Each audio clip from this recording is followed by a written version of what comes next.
Hi there, Infernal here. So, Sony switching to digital, what do we think about that? I wanted to make a video today explaining just that and whether or not it may be a good or a bad thing, or really where we're going with media in terms of games right now. It's a lot I've thought about recently too, because as you can see behind me, clearly I'm a bit biased as a collector of games. I like physical media. I like having them on my shelf. But I also acknowledge that, again, that makes me biased. It makes me slanted in a certain way about the way I think of collecting media. Now, with that said, though, I do think we need to talk about where Sony's moving. As I said, I've been collecting games really since I was a kid. And granted, that was a bit of a time ago because I was collecting games before there were anything regarding digital storefronts. I was buying games on cartridge and other formats like that before they were even in a disc format. But I did develop a collection that way, and in fact, one of the things I miss the most is bringing home a disc or a cartridge or a box and going through the manual. And I know that that's something that people have kind of already lamented about, is the loss of the manual in gaming. When we bring games home and it's literally just a plastic case with a disc inside. And now it seems like we're losing even that part of it. It kind of started with the announcement that GTA 6 would be released digital only, and now the Sony announcement has kind of changed the narrative a little bit. So I think we're giving up something more important than just the boxes, is my point. I think that this isn't a rant about nostalgia or, physical versus digital. I think it's something that we need to discuss going forward about how digital storefronts are going to work in games. So let's be impartial a little bit. We have to realize that this is a business, and Sony's making a business decision. It's talking about, overhead and manufacturing costs that are kind of mitigated by having a digital storefront in the first place. They can control the distribution of their games, they can control the pricing of their games. Maybe if I was a multinational billion-dollar company, I would be making decisions like that too. But I'm not. So the problem here is that while that's a sound business decision they're making, it's not good for the consumer. And it's not good for us as people that play games like this. So for example, let's talk about the difference between buying and owning stuff. And physical ownership means that I own it and I can keep it and I can lend it out to people, to my friends. I can resell it also, right? But let's compare that to digital. I don't own it really, right? It's like a lease. I'm leasing it from the company that I purchased it from. And, I know this is saying a lot too because I game a lot on PC, which uses the Steam storefront, and games aren't really sold on physically on PC, and it haven't been for a while now. But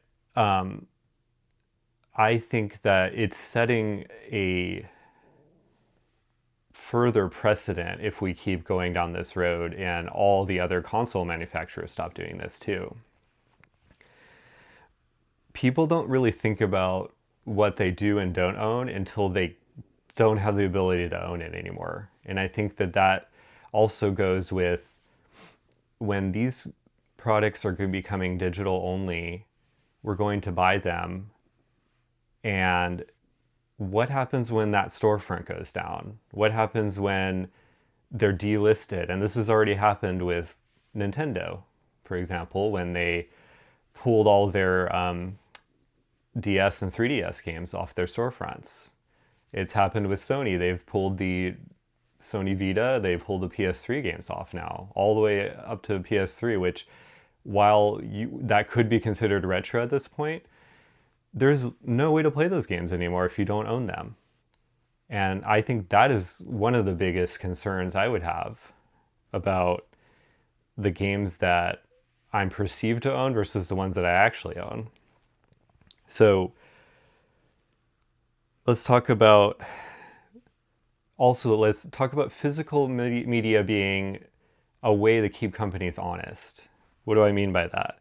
Well, the way that competition works within stores. And when physical copies exist, the stores are competing with each other, and it actually causes a kind of used game ecosystem to come into play, and stores compete with each other. There's people trading games with each other. There's like lending libraries and things like that. All of that is erased if we go digital only, for example.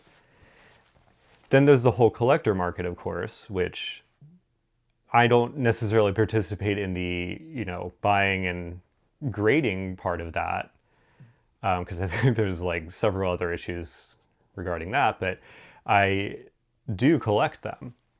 And literally it's kind of just for my own benefit. I like seeing them on my shelf. And what if I can't get any new games? Because I do like adding it. I still buy them. I still buy PlayStation 5 games physically too. So without physical, though, you've got one storefront with a price that's set by the company and one ecosystem, and so the consumer has less leverage in that situation. The consumer has less say in that. And think about that competition is not happening between the consoles. It's not a PlayStation versus Xbox versus Nintendo issue. It's a kind of between retailers also. And if it's digital only, we're kind of removing that entire layer of that. So then we can talk about preservation here too next. Games will disappear. And like I said earlier, that's already been happening. The only way that we can go about playing some of those old games if we don't own them is by doing methods that have been deemed at least legally gray. And think about how much of a shame that is. If I'm excited to relive a game from my childhood that I never actually owned, maybe because I was renting it forever, it's like now I'm paying an exorbitant price to get maybe a copy of it, but how much easier would that have been if I could just acquire it now and watch it or play it that way? And these licenses are going to expire, and it could cause studio closure as well. I mean, think about that. Sony just closed Blue Point. Microsoft is on the way, or at least maybe has already done shopping to close down Arcane as well. And I can play older games largely because I made an effort to collect the physical copies of them. And I think, again, this is something we're going to miss. Like, we will not have the preservation intact if we go completely digital. What happens when today's biggest games depend entirely on services that won't exist 20 years from now? I think that's just something to think about. So I want to also make a mention that I don't think digital is the enemy either. I'm not going to say that like physical is the only way to go. I think there are benefits to it. Like I said earlier, I'm a PC gamer. I buy things on Steam a lot, and I use other digital storefronts for other consoles too. It's convenient and it's fast. So you can get it immediately. You can basically get it and download it and kind of eliminate the idea of going to the store and getting it.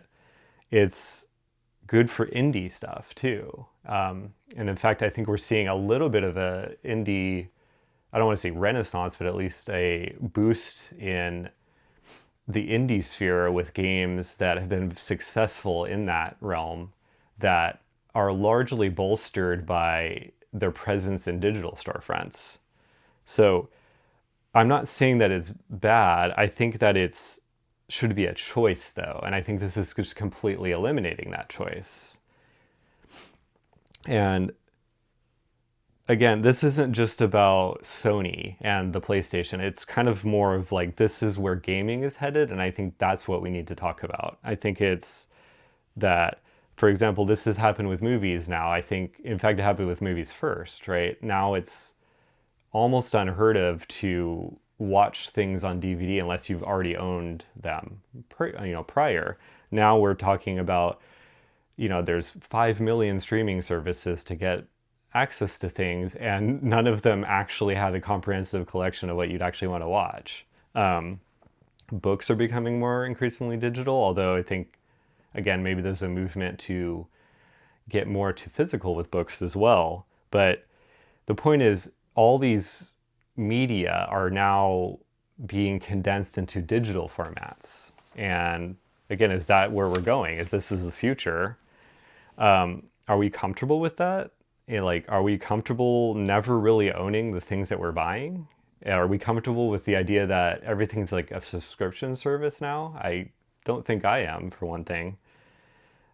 Buying a game meant adding it to your collection usually. And now it means adding it to an account, like a subscription service.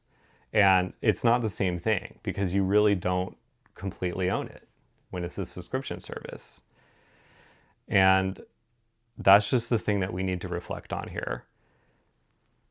I don't know where it's going now, but I don't think it's the best decision. Again, I think it's a business decision that's grounded on profit, but I don't think it's a consumer-facing decision either. And I just hope that we can find a way to preserve these games as they deserve to be played and experienced going forward. So anyway, that's a little bit of my thoughts on that. And I hope that something can be figured out regarding this. But either way, I think that until that happens, I'm going to keep collecting as much as I can. So thanks for watching this video. I have a new Patreon that I am starting in conjunction with this channel.